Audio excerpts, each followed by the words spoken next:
chapter 14. Joab son of Zeruiah knew that the king's heart longed for Absalom, so Joab sent someone to Tekoa and had a wise woman brought from there. He said to her, pretend you are in mourning, dress in mourning clothes, and don't use any cosmetic lotions.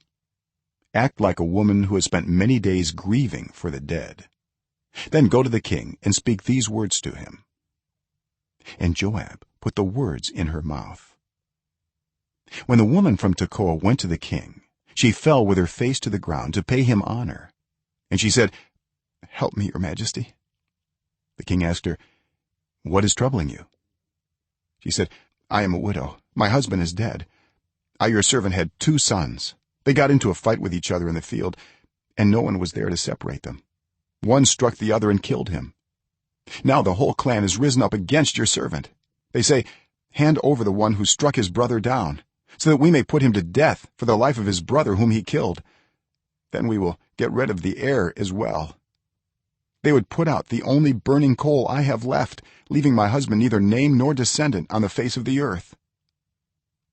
The king said to the woman, go home, and I will issue an order in your behalf.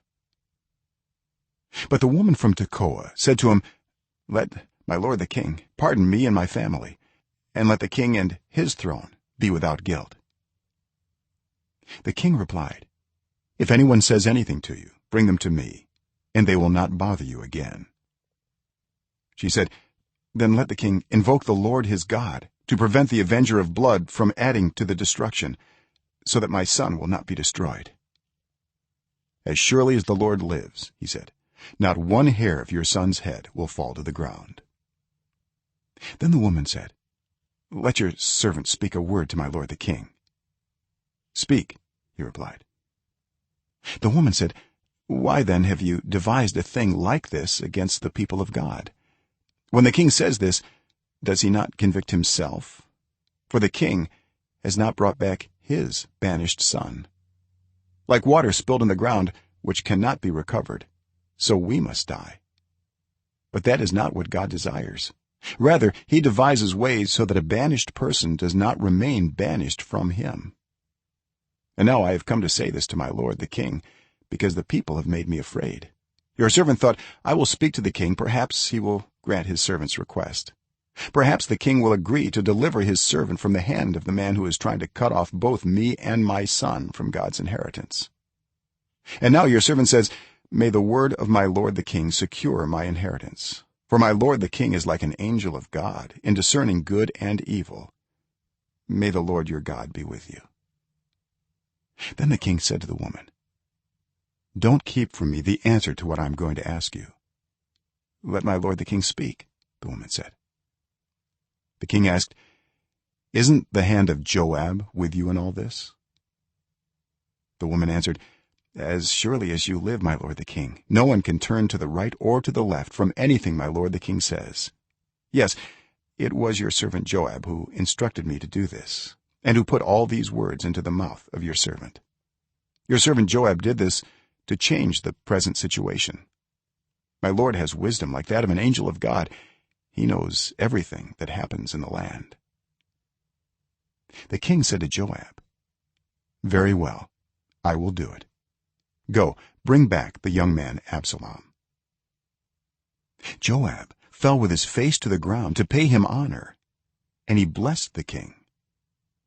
Joab said, today your servant knows that he has found favor in your eyes, my lord the king, because the king has granted his servant's request.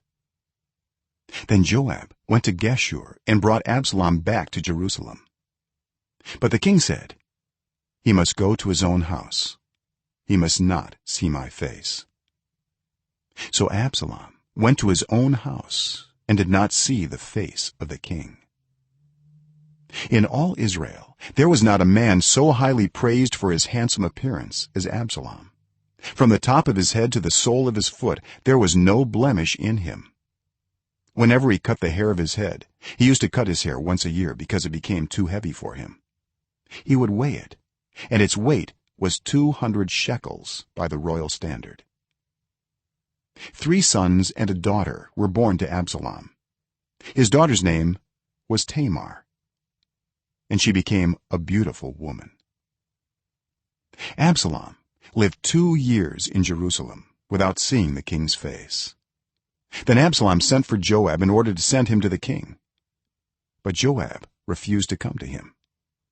So he sent a second time, but he refused to come. Then he said to his servants, "Look, Joab's field is next to mine, and he has barley there. Go and set it on fire." So Absalom's servants set the field on fire. Then Joab did go to Absalom's house, and he said to him, "Why have your servants set my field on fire?" Absalom said to Joab, "Look, I sent word to you and said, 'Come here so I can send you to the king to ask, why have I come from Geshur? It would be better for me if I were still there. Now then, I want to see the king's face, and if I am guilty of anything, let him put me to death.'" So Joab went to the king and told him this. Then the king summoned Absalom, and he came in and bowed down with his face to the ground before the king.